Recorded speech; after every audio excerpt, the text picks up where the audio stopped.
Hello, I think we're back. Sorry, a little bit of a technology problem here.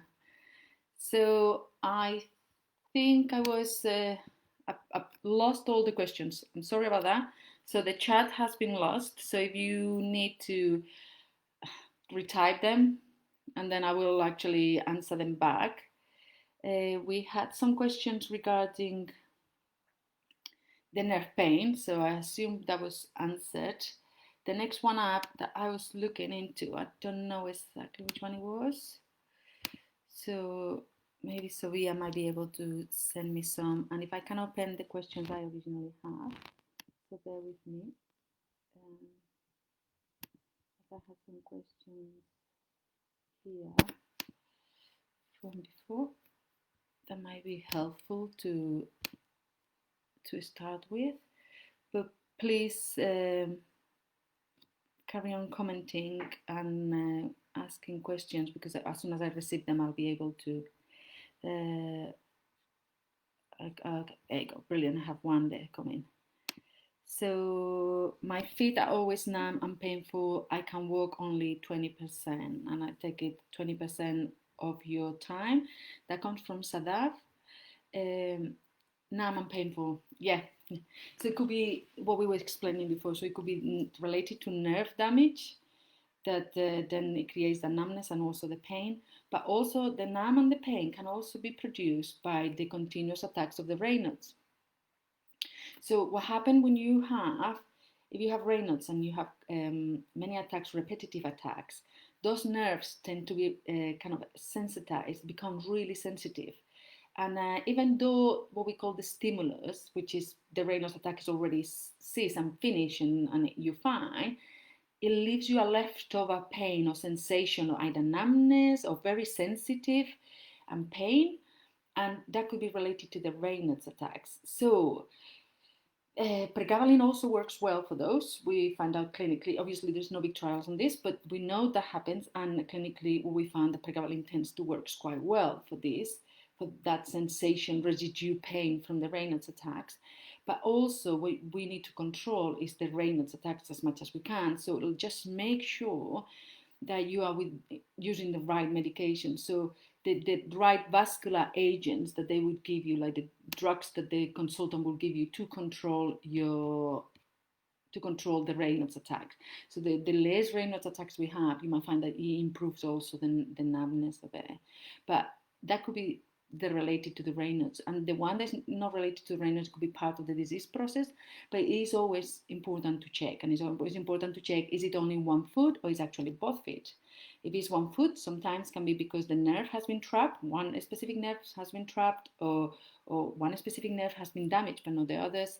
But they can do nerve conduction studies to identify which ones are they, and they can see, well, maybe what they can do to, more than anything else, if it's trapped for whatever reason, they can release them sometimes, depending on why it's trapping them. If it's part of the disease process, normally what we do is we tend to give you medication to control the symptoms of it. And now I remember the question from before, sorry, and I'll go back. So I was asked that there was a lady who had calcium deposit on the bottom of the toe, the big toe, that it opened up and now it's still open. Would it be carry on like that? Now, with calcium deposit, what you find is there is a slightly, they can be a bit complex for the reason of, once we don't have any treatment to prevent them, we also don't have any treatment to kind of heal them in a way, or take them off once it dies. But what we have, or what we know, is if you have a plaque or calcium deposit underneath, or there is calcium deposit left over underneath, what happens with the wound is it tends to keep bringing more calcium out, because once it's found the exit way, it tries to bring it more out. Now, at the same time, you can also find that once the more invasive, or the more kind of the bit of calcium that's actually causing the problem comes out, what you find is that they also sometimes heals on top of the rest of the calcium that's underneath, and that is fine, right? So it could go either way. It could go that is open and it keeps coming out, or that eventually, once we remove the bit of calcium that is more superficial, then it goes. If it's a big plaque, normally dermatologists don't like to go with laser on it if it's a big plaque, because it might be, you create another burning thing, burning like kind of wound in a way. But if it's a very localized calcium deposit and the ulcer is open, one, we tend to debride it, remove it with a blade or with some forceps. It depends how superficial it is. And two, another thing you can do, if it's very isolated, what it can be blasted with laser, CO2 laser it's called, and they can blast it, and that's it. It destroys it, and then it gives the chance to heal on top of the rest of it. So it all depends how the presentation of the calcium it is.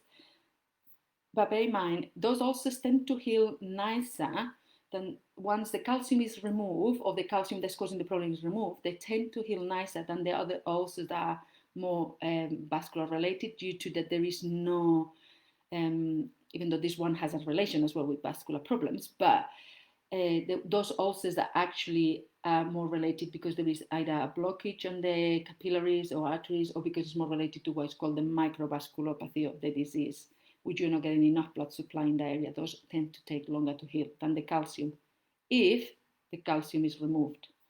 If the calcium is not removed, the calcium deposits can last longer to heal. Anyway, but they have better outcomes and healing in that aspect. Once we do the laser, they tend to heal nicely. We remove the calcium. So that's an option, because it's at the bottom of your foot. If they do that, you might end up with a bit of a scar tissue, and that can create a bit of discomfort as you walk as well. But it's worth having some x-rays and exploring it and see if it will be worth going and having it with laser, or if I assume you are already under a team that is dealing with this wound and is helping you, because that's very important that your wound is being looked after by a specialist, and make sure that you get the right dressings on. And we could talk about dressings later on if we have some time, as I also run a clinic for ulcer care. So let's look. So hello, great to have you back live. Thanks everyone for your patience. Question from Lorraine. I tend to get cramps in my toes only, and sometimes in my feet. I have seen my GP about it, but she had never heard about it before. I don't get cramps anywhere else. Well, yes, it's common to get cramps on your toes and your feet. The thing is, it's common, but there is a reason. So I reckon if you have Raynaud, so you have scleroderma, so either or will probably be related to the vascular supply. So what's happening is, if you keep walking, and the muscles on your feet will require more oxygen and more nutrients, because it needs it, because they need to breathe. The cells need to breathe, right? So once this oxygen is not coming to the rate that the muscles are required to do, then they tend to cramp up. So that's the reason why you are getting all these cramps on your toes, if it's when you are doing exercise and walking. Now, you can also get cramps at night time.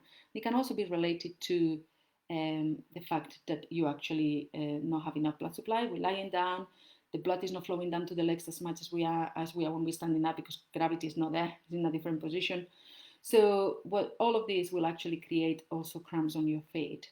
So if it's the part of the vascular problem, I think it's probably worth having an investigation with your, making sure that you get ABPIs, that's called ankle branchial pressure, making sure that there is no any major arteries blockage or anything like that, which I suspect is not, because it seems to be happening on the feet.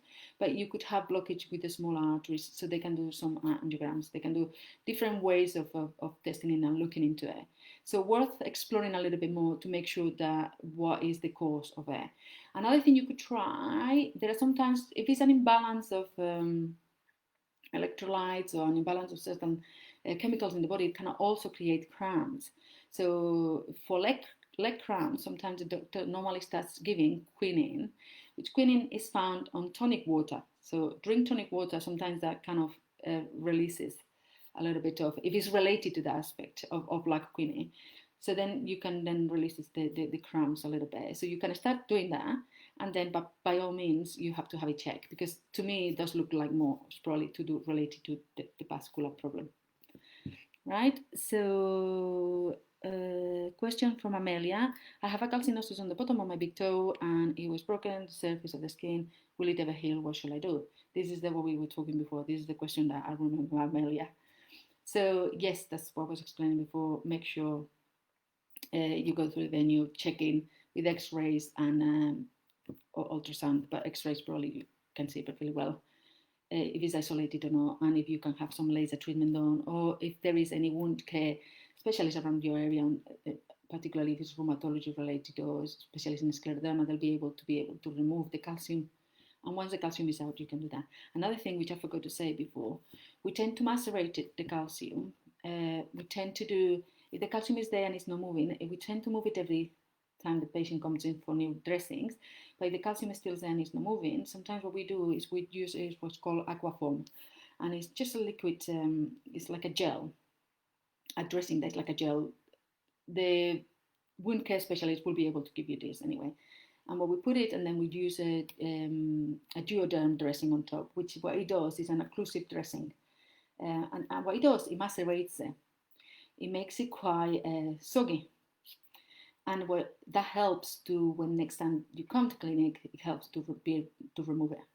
So it's very important that obviously that this is checked and by a like a nurse who is a specialist in this area or any wound care, just to make sure that also your surrounding tissue doesn't get too macerated, because otherwise it will break down.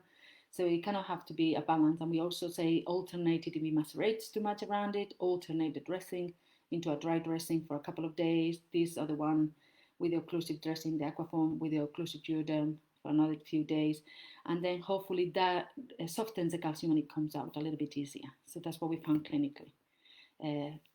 Unfortunately, there is no trials on this, but clinically we find that helps.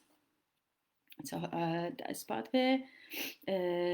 So not sure if you still have the queries from before. My query was regarding very hot feet.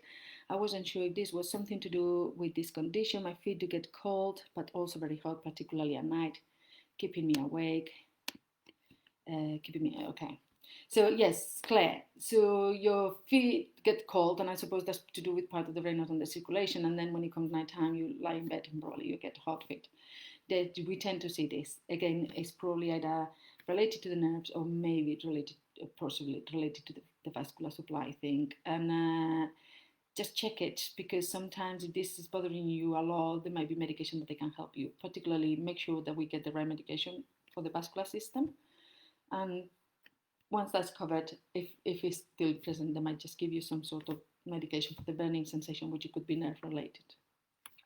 Just check with your rheumatologist or GP, but rheumatologist probably would be the best to check with. Very dry skin on my feet. With what creams do you recommend? Okay, as we said originally, the skin gets really dry, and this is part of the disease. Tend to kind of strangles part of the fibrosis process. It tends to strangle a little bit the excuse me, the sebaceous glands, and they are actually not producing as much. But we have the natural oil of the skin that it will protect the skin. Once the skin gets really dry, it's really easy to break down as well. So that's the reason why we actually recommend always to all the patients to hydrate their skin as much as they can. Once, twice a day, whenever they remember, just keep putting cream on the skin. It's not going to damage it by putting too much. Well, don't put it overloaded, but the amount of times that you will remember to do it during a day, 2 or 3 times, it's just not going to damage it. So very important, keep hydrating your feet. Cream that I recommend, I tend to recommend a CCS cream, and it's normally because it has a 10% or a 25% urea. And for the feet, when you have dry skin, normally it tends to also come with some calluses. Some people have on certain areas. So this is good for calluses more than anything else. And it kind of hydrates, and that cream hydrates quite a lot. It's quite thick. You can get it over the counter, and it kind of hydrates quite a lot. Now, another cream that I tend to recommend is creams that have vitamin E. And the reason behind vitamin E is just because it's a small trial, and it is not because of the hydration of the skin and things like that. It's just a small trial as well, a pilot that they use a different, not in a cream form, but they use vitamin E, for the ulcer care, and they actually improve and heal the ulcers. So for this reason, if we are going to choose a cream, I always go, well, choose a vitamin E one, because if it has a benefit from ulcer healing, it will have a benefit for general skin care anyway for this condition. So yes, but CCS cream is good one, and that one doesn't have vitamin E, but it has 10% urea or 25% urea if you have very heavy calluses on.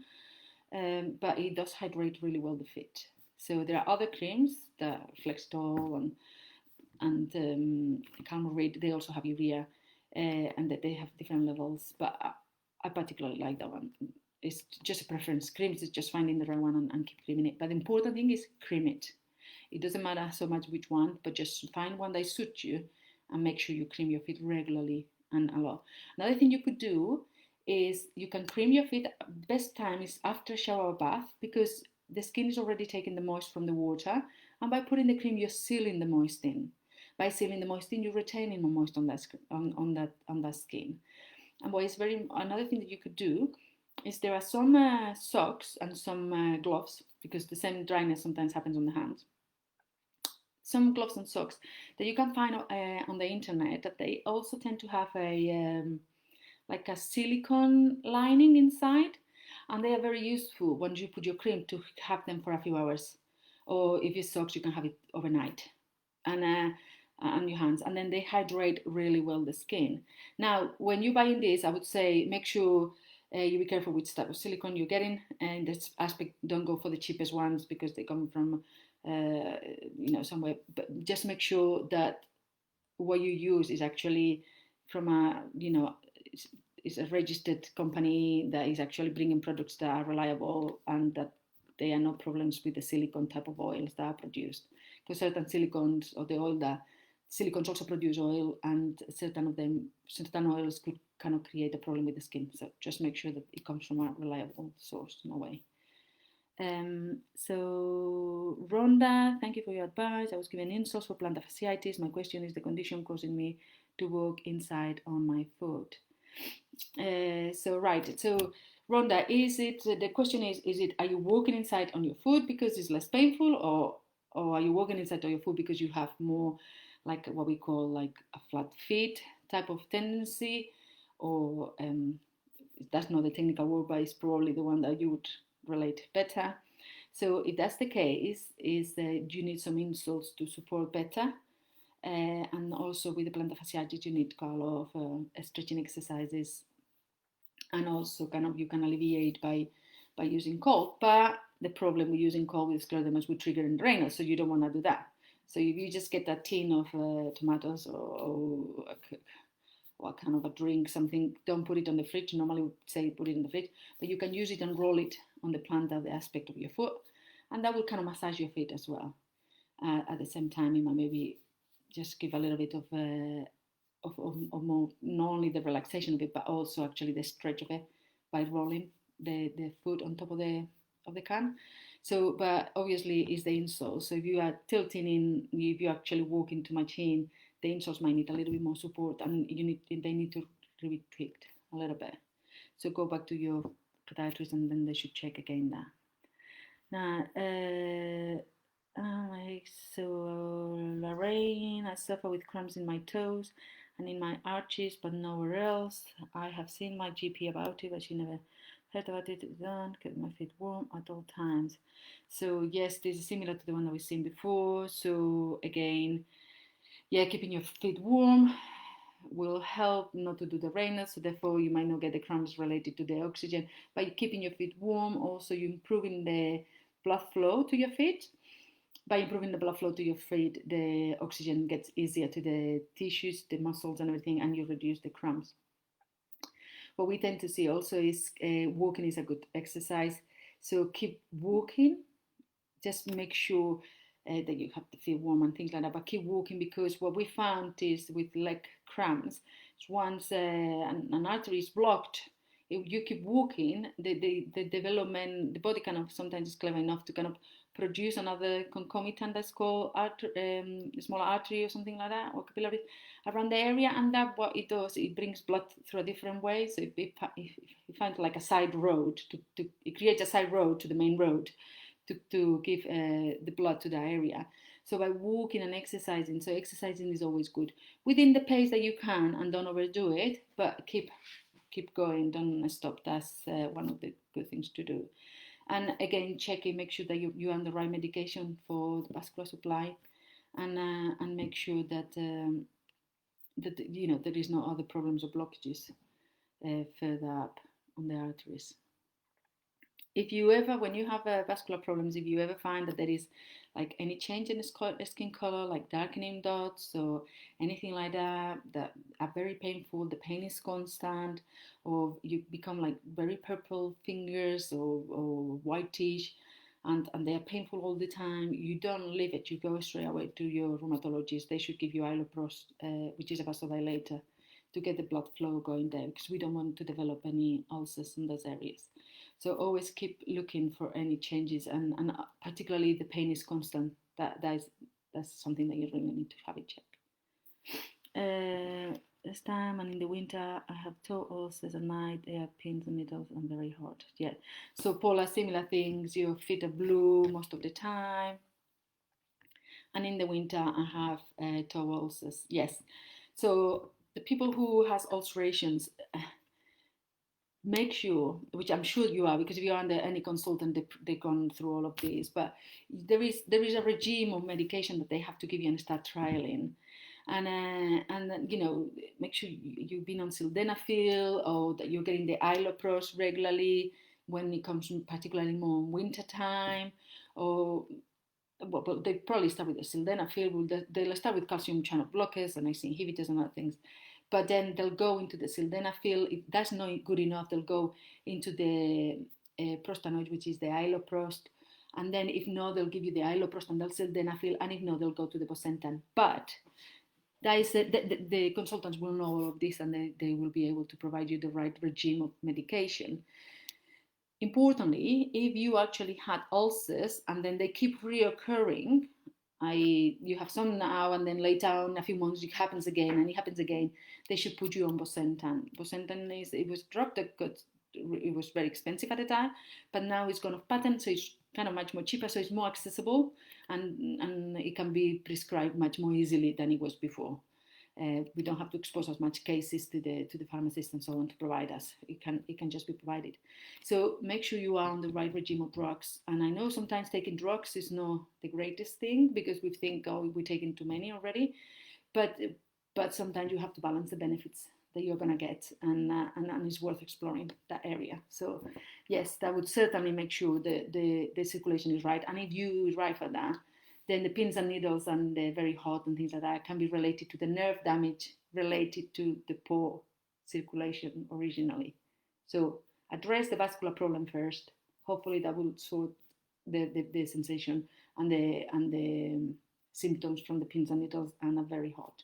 If not, they can also give you some pregabalin towards nighttime, and that might make you alleviate those symptoms. Eileen, I have problems with nail thickening, nail curling, and growing into the skin. I try to keep my feet warm at all times. Yes, nail changes occur, and it can occur as well because it's happening related to the not having enough blood flow to the matrix of the nail, so it tends to damage it. Sometimes it gets thickened. It can also be thickened because you can get a fungal infection, which if you're taking immunosuppressants, which is the drugs that we use, like the modifying disease drugs, and methotrexate and all these other ones that we're using. So if you're using those, your immune system is lower, so then you tend to be more prone to develop fungal infections like the common tinea pedis, which is the athlete's foot and things like that. And what happens with those is if it goes into the nails become thicker. So there are treatment for those. So check that the nails don't have a fungal infection. If there's fungal infection, there is treatment. There is local treatment that you have to be very, very persistent with that one. And it can take up to a year, and you have to be regularly keeping and putting it on it. And it's treated with a product that's called topinafine. and they will give you, there is other ones that are oral, you can take some tablets, but this problem, because it can give problems with the kidneys and things like that, normally we tend to discourage that side of it. But check, is it fungal or is it just related to the problem that we're not getting blood flow and actually the nail structure has changed. If that's the case, all we can do is treat the symptoms or the problems that might create the ulcers. So what you can do is you can have them reduce slightly with some what we call electric bears, and that can be done in the podiatry setting. They can reduce it slightly so there's not as thick, so they don't create so much discomfort. And also what we need to make sure is that the corners of them are not digging in or creating any problems. So those are things to check for, and you can have that in a normal podiatrist. You can go first there, and then if so, go to the specialist. But a normal podiatrist setting should be able to check these things for you. So Lee, sorry, could you repeat the name of the first cream? Yes, so the cream was CCS, so C and then an C and then an S, right? So CCS cream, you can get it in Boots or any over the counter things, and it's 10% urea or 25% urea. If you have calluses, I would go for the 25, thick, hard skin, would go for the 25%, or cracks, I would go for the 25% urea. If you have more mild one, then go for the 10% urea. That's very good. But any cream, as long as you cream it, is important. So, Sada, what is the herbal or light medicine for blood circulation? Right. It has to be very careful with herbal remedies and natural remedies, because they can interfere with other medications. So we think, oh, it's herbal, it's okay, and then interfere with other medications. So for these cases, I don't know any herbal remedy that it will improve the circulation as such. But if you find any, or you've been told of any, you have to be careful if you're taking other medication, and always check with your GP or your consultant. If they think that there is no problem, then, and if you think that you find a benefit, then go and have it. But to begin with, I would always check anything that you take extra over the counter, because they can have interactions. I think it was, yeah, some people are already answering the questions for other people. Yeah, CCS cream. So, would you recommend paraffin wax bath treatment for feet?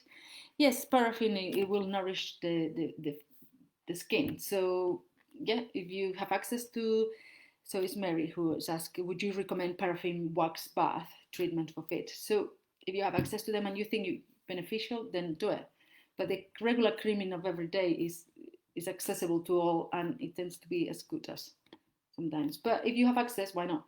Do it. And it's probably quite nice, because it also tends to be kind of, the wax tends to be warmer. So it is quite relaxing and nice, which is also creates a good feeling, and it's good for you anyway. Thank you. I've said sildenafil and iloprost. My CCG one supply was sent. And okay. So Paula say thank you. I have had sildenafil and iloprost. My CCG's one supply was sent. Check again. I don't know when was last time that you had it, but check again, because it's gone off pattern. I think it was last year, and now it's much more accessible. So check. Now, what you might find is they go for the sildenafil and iloprost, and if you are well controlled with those, they won't put you on bosentan, because it's just how it's kind of recommended with the guidelines. So we always trial one first, then the other, and if one fails, we'll tend to go to the other one. So bosentan tends to be the last one on the list. But just check, because and also check that the reason why they're not prescribing it, and because it's changed, and I know it's changed, so you should be all right with that. Liz, thank you. I found this very interesting. Thank you. Well, thank you all. I think we reached the time. There was a bit of a time lost while I disappeared through the internet, but went back, so that was good. Thank you to everyone. Anytime the SRUK wants to organize one of these, I'm quite happy to answer the questions and other problems that people might have. So thank you, and keep safe. Right, so best of luck to everybody, and health. See you all.